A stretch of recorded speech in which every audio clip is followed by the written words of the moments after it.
अस्सलाम वालेकुम। हाँ जी, की हाल चाल है सब देखने वाले, सब मेरे भैन भरा जिथों जिथों देख रहे हैं, सब नू मेरी तरफों दिली ईद मुबारक। सॉरी कल व्लॉग नहीं आ सके, बस खबर ही दी सी ते अज ईद का दूसरा दिन है। अज भी व्लॉग ज़रा लेट हो गया है ते असी अज बना रहे हैं चिकन रोल। नाम जो मर्जी दे लो, शवारमा कह लो, चिकन रोल कह लो, बस ए साढ़े तरीके का है। जिमें परफेक्ट रेसिपी नहीं है, जिस तरीके का असी बनाने वो दस रहे हैं। सुबह तकरीबन अद्धा किलो असी मैदा गुन्निया सी, जिस तरह नान बनाने का आटा, पिज़्ज़ा बनाने का किया है। तो हुण मैं क्या रेसिपी लंबी हो जाएगी तो उनदे विचों तकरीबन 8 रोटियां बनिया ने। असी इनू नान तरह नहीं बनाना, रोटी तरह बनाना है। तो जिस वक्त हुण रोटियां बना के दहाने तुहानू कि की साइज़ रखने असी। ते दूसरी तरफ रखांगे चिकन नू नॉर्मल ओही टिक्का मसाला, नींबू, अदरक, लहसुन, दही ए लगा के ते रखिया है। ते हुण पहले रोटियां तैयार करके फिर दहाने आ कि वो चिकन किस तरह तैयार करना है। रोटी का इन्ना साइज़ रोल वास्ते बहुत परफेक्ट है। हाँ जी, हुण रोटी तैयार हो रही। नान तरह थोड़ी जी सॉफ्ट हो जाएगी, मगर यह नान नहीं है। तुसी जो अपने घर ही अगर तैयार करना चाहते हो तो बहुत आसान रेसिपी है। बेशक पाकिस्तानी चौपी ब्रेड ले आवो, शवारमा ब्रेड ले आवो, या तुसी नान लिया के भी इहदे ते बना सकते हो। तो बाकी तो रेसिपी उही है कि वो टिक्का तैयार करना है, वो भी तुहानू दिखा देने। ये तकरीबन अद्धा किलो आटे के नाल 8 रोटियां साड़ियां तैयार हो गई हैं।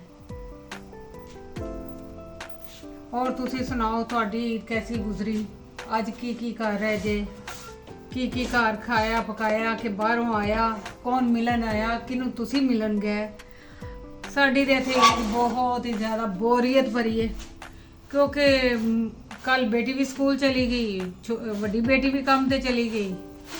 तो बस असी तो जिस तरह नॉर्मल डे बनाई जा उस तरह ही साढ़े घर अज ईद भी मनाई जा रही समझो।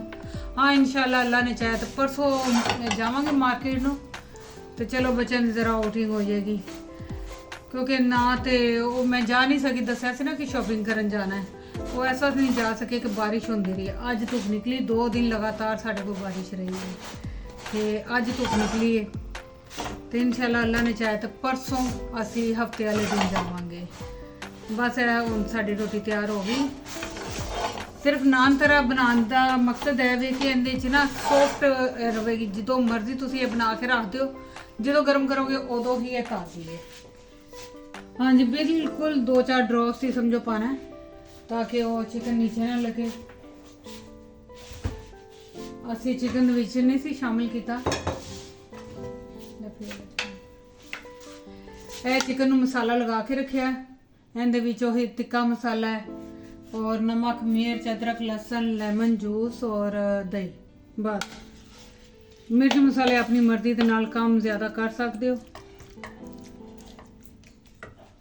हल्का जिहा पानी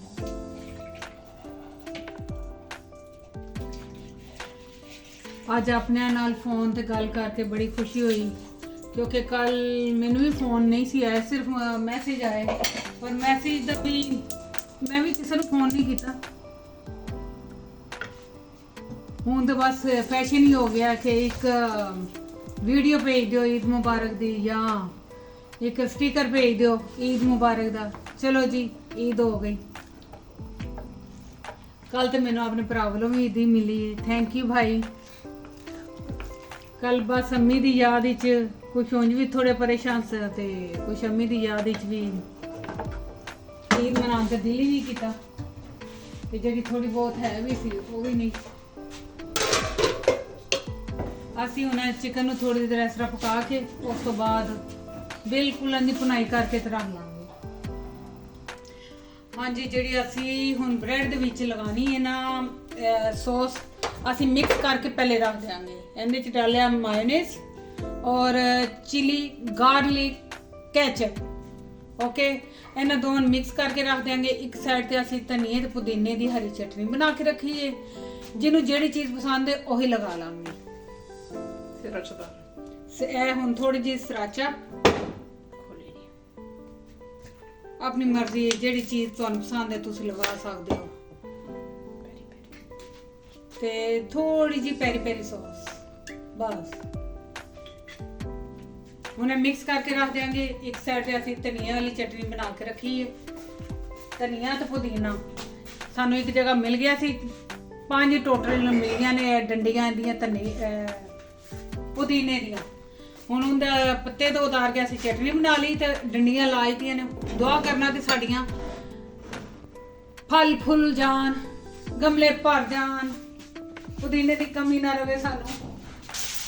ਹਾਂਜੀ, ਇਹ ਹੁਣ ਦੇਖ ਲਓ ਬਿਲਕੁਲ ਡਰਾਈ ਹੋ ਗਿਆ, ਗਲ ਚੁੱਕਿਆ। ਅਸੀਂ ਇਹਦੇ ਕੋਈ ਕਲਰ ਵਗੈਰਾ ਨਹੀਂ ਸ਼ਾਮਿਲ ਕੀਤਾ, ਇਹਦਾ ਆਪਣਾ ਹੀ ਕਲਰ ਹੈਗਾ ਜਿਹੜਾ ਹੈ। ਹੁਣ ਬਸ ਇਸ ਸਟੇਜ ਤੇ ਬੰਦ ਕਰ ਦਿਆਂਗੇ। ਫਿਰ ਹੁਣ ਅਸੀਂ ਸਾਰੀਆਂ ਚੀਜ਼ਾਂ ਮਿਕਸ ਕਰਕੇ ਦਿਖਾਣੇ ਆ। ਅਜੇ ਸਾਡੀ ਚਿਪਸ ਰਸਤੇ 'ਚ ਜਿਸ ਤਰ੍ਹਾਂ ਹੀ ਆਂਦੀ ਉਹਨੂੰ ਫਰਾਈ ਕਰਕੇ ਫਿਰ ਉਹ ਵੀ ਨਾਲ ਸ਼ਾਮਿਲ ਕਰਾਂਗੇ। ਹਾਂਜੀ, ਹੁਣ ਅਸੀਂ ਇਹ ਰੋਲ ਬਣਾਉਣ ਲੱਗੇ ਹਾਂ। ਇਹਦੇ ਤੇ ਪਹਿਲੇ ਲਗਾਵਾਂਗੇ, ਪਹਿਲੇ ਹੁਣ ਜਿਹੜਾ ਸਾਰੇ ਮਿਕਸ ਕਰਕੇ ਰੱਖਿਆ ਹੈ, ਜਿਹੜੀਆਂ ਕੈਚਅਪ ਮਾਇਓਨੀਜ਼ ਹਰ ਚੀਜ਼। मैं गरम गरम चिप्स खाने की विधि है, कम मेरी बेटी खा रही है, मैं सिर्फ बोल सक रही हूँ। उन्हें ऊपर डालेंगे असी सलाद।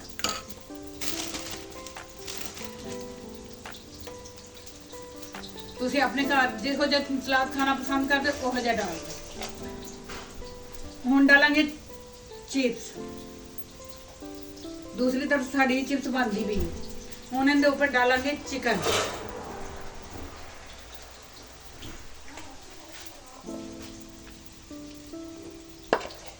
अपनी मर्जी ना कम ज्यादा जिस तरह का करना होवे ओह जिहा कर लो। इस तो बाद इहदे ते तुहाडी मर्जी है, इहदे प्याज शामिल कर लो, जो दिल करे शामिल करो। हुण इस जगह पुदीने वाली चटनी जिहड़ी दही वाली बनाई थोड़ा जिहा ओह डाल के रोल साडा हो गया तैयार। मैं ते खावांगी सिर्फ पुदीने दी चटनी वाला, मैनूं ओह ज्यादा पसंद है। ते बस यह हो गया रोल तैयार। ਹੁਣ ਇਹ ਬੇਟੀ ਨੂੰ ਦਿਆਂਗੇ, ਇਹਨੂੰ ਤੇ ਗ੍ਰਿਲ ਕਰ ਲਾਂਗੇ। ਉਹ ਤੁਹਾਡੀ ਮਰਜ਼ੀ ਹੈ, ਕਰੋ ਨਾ ਕਰੋ। ਰੈਪ ਕਰਨਾ ਰੈਪ ਕਰ ਲਓ, ਆਪਣੀ ਮਰਜ਼ੀ ਹੈ। चिकन वाला बनाना है चिकन वाला कर लो, सीख कबाब लगाना वो कर लो, जो दिल करे कर लो। ਇਹ ਹੁਣ ਹੋ ਗਿਆ ਸਾਡਾ ਰੋਲ ਤਿਆਰ। ਹੁਣ ਇਨਸ਼ਾਅੱਲਾ ਅਸੀਂ ਮਿਲਾਂਗੇ ਤੁਹਾਨੂੰ ਅਗਲੇ ਵਲੌਗ ਵਿੱਚ, ਤਾਂ ਕਿ ਅਸੀਂ ਹੁਣ ਗਰਮ ਗਰਮ ਖਾ ਲਈਏ।